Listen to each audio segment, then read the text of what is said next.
नमस्ते दोस्तों, गरुड़ पुराण की इस विशेष और अत्यंत महत्वपूर्ण सीरीज के तीसरे अध्याय में आपका स्वागत है। पिछले 2 अध्यायों में हमने देखा कि कैसे मृत्यु के बाद यमदूत एक पापी आत्मा को पाश में बांध कर ले जाते हैं और कैसे वो आत्मा खौफनाक वैतरणी नदी के रक्त और मवाद के बीच गोते खाती हुई यमलोक के द्वार तक पहुंचती है। लेकिन आज का ये अध्याय यानी अध्याय 3 आपकी रूह को झकझोर कर रख देगा। आज हम यमराज के उन भयानक नरकों के साम्राज्य में प्रवेश करेंगे जहां पहुंचने के बाद पश्चाताप का कोई मार्ग नहीं बचता। भगवान विष्णु ने गरुड़ जी को बताया है कि नरक कोई कल्पना नहीं बल्कि एक ऐसा कड़वा सत्य है जहां मनुष्य के हर एक कुकर्म का हिसाब रोंगटे खड़े कर देने वाली सजाओं के माध्यम से किया जाता है। अगर आप जानना चाहते हैं कि किस पाप के बदले कौन सा नरक मिलता है तो इस वीडियो को अंत तक बहुत ध्यान से देखिएगा, क्योंकि ये ज्ञान आपको जीवन जीने का सही नजरिया दे सकता है। अध्याय 3 की शुरुआत में पक्षीराज गरुड़ अत्यंत भयभीत और व्याकुल होकर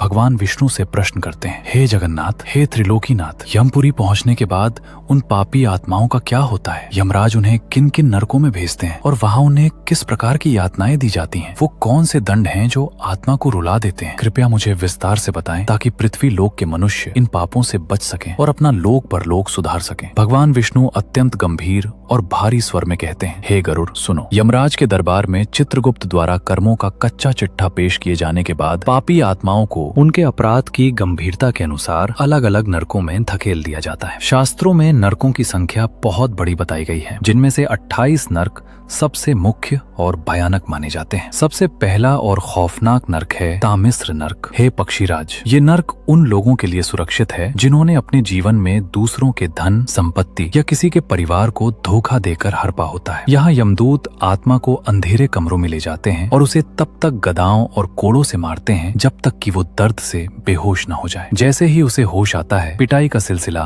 फिर से शुरू हो जाता है। ये प्रक्रिया सदियों तक चलती रहती है। इसके बाद भगवान विष्णु रौरव नरक का वर्णन करते हैं। वे कहते हैं, हे गरुड़, जो मनुष्य केवल अपने स्वार्थ के लिए दूसरों को कष्ट देते हैं, निर्दोषों का हक मारते हैं और दूसरों की तड़प देखकर खुश होते हैं, उन्हें इस नरक में डाला जाता है। यहाँ रूरू नाम के ऐसे भयानक सर्प और जहरीले जीव होते हैं जो साधारण सांपों से कहीं ज्यादा बड़े और खतरनाक होते हैं। ये जीव आत्मा को चारों तरफ से घेर कर उसे तब तक डसते और उसका मांस नोचते हैं जब तक कि वो पूरी तरह शत विक्षत न हो जाए। वहाँ मृत्यु चाहकर भी नहीं आती, केवल अंतहीन और असहनीय पीड़ा बनी रहती है। Engagement point. दोस्तों, गरुड़ पुराण की ये बातें हमें सोचने पर मजबूर कर देती हैं। आज के इस दौर में जहाँ लोग थोड़े से फायदे के लिए दूसरों का भरोसा तोड़ देते हैं और भ्रष्टाचार करते हैं, क्या आपको नहीं लगता कि इंसान को अपने कर्मों का अंजाम एक बार जरूर सोच लेना चाहिए? क्या आप मानते हैं कि जैसा बोओगे वैसा काटोगे का सिद्धांत आज भी लागू होता है? अपनी राय कमेंट्स में जरूर लिखें। कमेंट समाज में एक नई चर्चा शुरू कर सकते हैं। विष्णु जी आगे एक अत्यंत विचलित कर देने वाले नरक का जिक्र करते हैं जिसका नाम है कुंभीपाक। ये नरक उन पापी लोगों के लिए है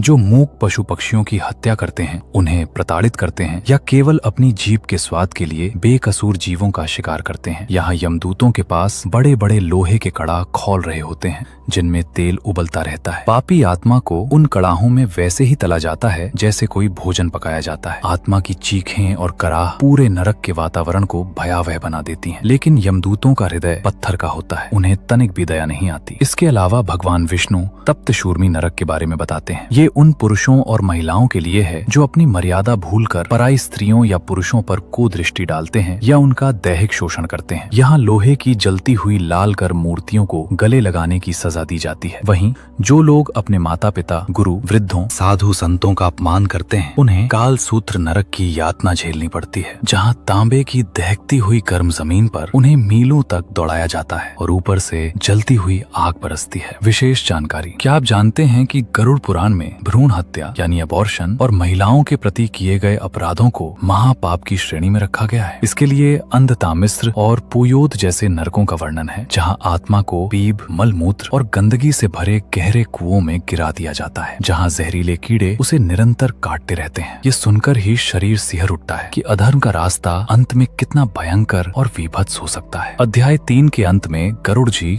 करुणा भरे स्वर में पूछते हैं, हे प्रभु, क्या इन भयानक सजाओं का कभी कोई अंत होता है या पापी आत्मा अनंत काल तक यहीं तड़पती रहती है? भगवान विष्णु कहते हैं, हे गरुड़, ये सजाएं तब तक चलती हैं जब तक उस पाप का लेखा जोखा पूरी तरह समाप्त नहीं हो हो जाता। सजा की अवधि पूरी होने के बाद भी सफर खत्म नहीं होता। उस आत्मा को फिर से 84 लाख योनियों के कठिन चक्र में डाल दिया जाता है। उसे पहले पत्थर, फिर घास, फिर पेड़, कीड़ा, पक्षी और अंत में पशु की योनि में हजारों बार जन्म लेना पड़ता है। हजारों लाखों सालों के इस चक्रव्यूह को पार करने के बाद ही उसे फिर से मनुष्य का कीमती शरीर मिलता है ताकि वो अपने कर्म सुधार सके। तो दोस्तों, ये था गरुड़ पुराण के तीसरे अध्याय का वो कड़वा सच, जिसे जानकर हम अपनी जीवन शैली और आचरण में सुधार ला सकते हैं। इस वीडियो का उद्देश्य किसी को डराना नहीं, बल्कि ये समझाना है कि हमारे द्वारा किया गया हर एक छोटा कार्य हमारे आने वाले भविष्य की नींव रखता है। लेकिन रुकिए, क्या इन नरकों से बचने का कोई तरीका है? क्या भगवान ने कोई ऐसा दयालु मार्ग भी बताया है जिससे इन